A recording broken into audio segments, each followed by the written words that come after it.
Imagine your teenage daughter calling you in tears, surrounded by strangers in the middle of a busy market. Not only are they yelling at her, they're demanding she be a better sister to her father's secret children. That was the moment I realized enough was enough. By the end of this story, the entire church that defended my ex-in-laws would be begging my daughters for forgiveness. You're about to hear how I turned my ex-husband's parents' lies against them and brought their little empire of pity crashing down.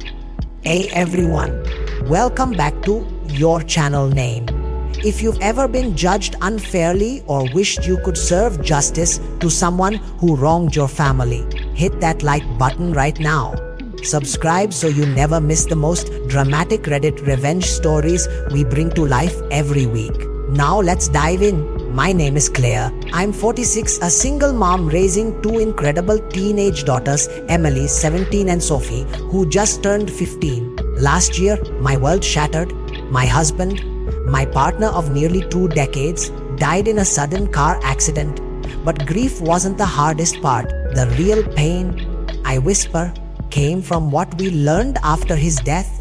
For years, my daughters had sensed something was wrong.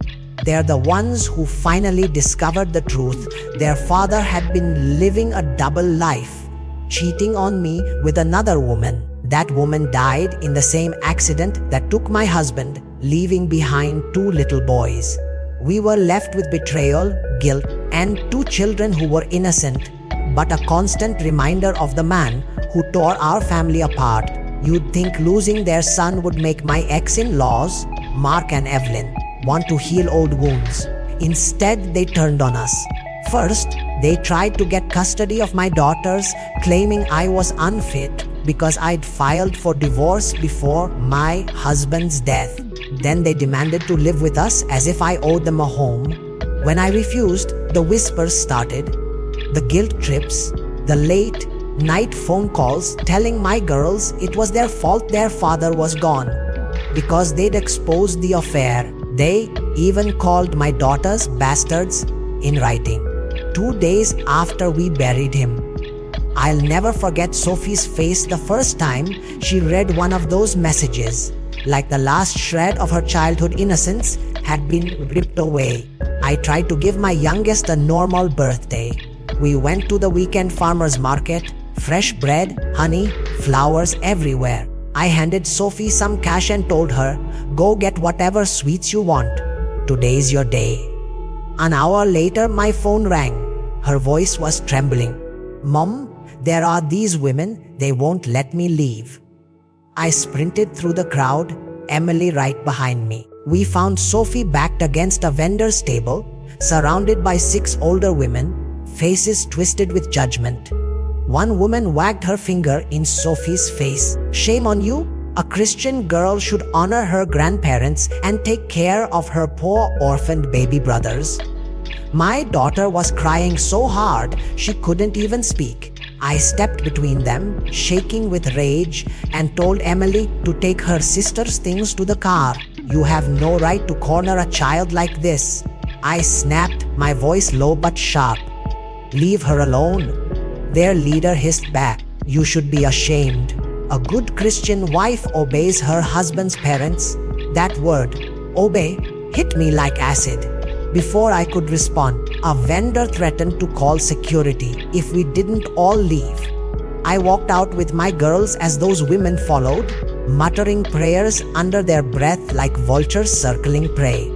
That night, after my daughters went to bed, I called an old friend who still attended my ex-in-law's church. He hesitated before saying, Claire, I'm so sorry. You need to see what Evelyn posted. He sent me screenshots of a Facebook post that made my blood boil. My ex-mother-in-law had painted herself as a saint, claiming they were homeless and penniless despite inheriting my husband's bank account and life insurance.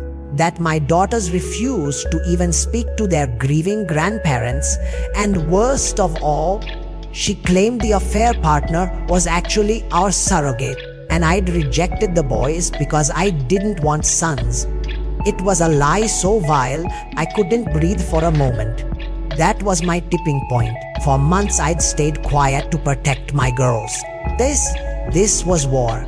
If they wanted a story, I muttered, I'll give them the whole truth in high definition. Since my divorce hadn't finalized before my husband's death, I still had every shred of evidence, photos of him with his affair partner in our living room, screenshots of text messages between him and her, messages from his parents cheering him on for cheating, and the ugliest proof of all, their texts calling my daughters bastards and blaming them for their father's death. The next day, I marched to a print shop and spent extra to have every single photo, text, and email printed on crisp, glossy paper. At home, I worked for hours creating neat, personalized binders. They looked almost holy, like the church's own hymn packets. The first page, I smile, was a full color photo of my ex and his mistress kissing on our couch with the title underneath, ex-husband's name and an affair partner's name in a love story. Early Sunday morning, I slipped those binders onto the back table of the church, the one where visitors pick up hymn books. No one ever checks them. By that evening, the gossip mill was on fire. The Facebook group exploded. Even the pastor had to step in to keep the language PG-13. The congregation turned on my ex-in-laws almost overnight, furious not just at the lies, but at the cruelty toward my daughters. Ironically, some still criticized me for divorcing a cheater, but now they called it understandable given the circumstances. Sophie received 2 apology letters in the mail. The church even invited us to return for support. As for my ex-in-laws, humiliated, they stopped showing up to services entirely. Evelyn made one final post about being abandoned by society and wishing her great son were still alive. The irony, I reflect, is that my late husband could barely support himself, let alone them. Sometimes silence only protects the guilty. My daughters deserve to have the truth told. And while revenge doesn't undo the damage, it gave them something they hadn't felt in a long time: validation. Justice doesn't always come from courts, I say softly. Sometimes it comes from telling the truth in their own house of worship. If this story gave you chills or made you believe a little more in karma, smash that like button. Comment below what's the most jaw-dropping revenge you've ever seen or heard about. And don't forget to subscribe, because we bring you the internet's most powerful 2 stories every week.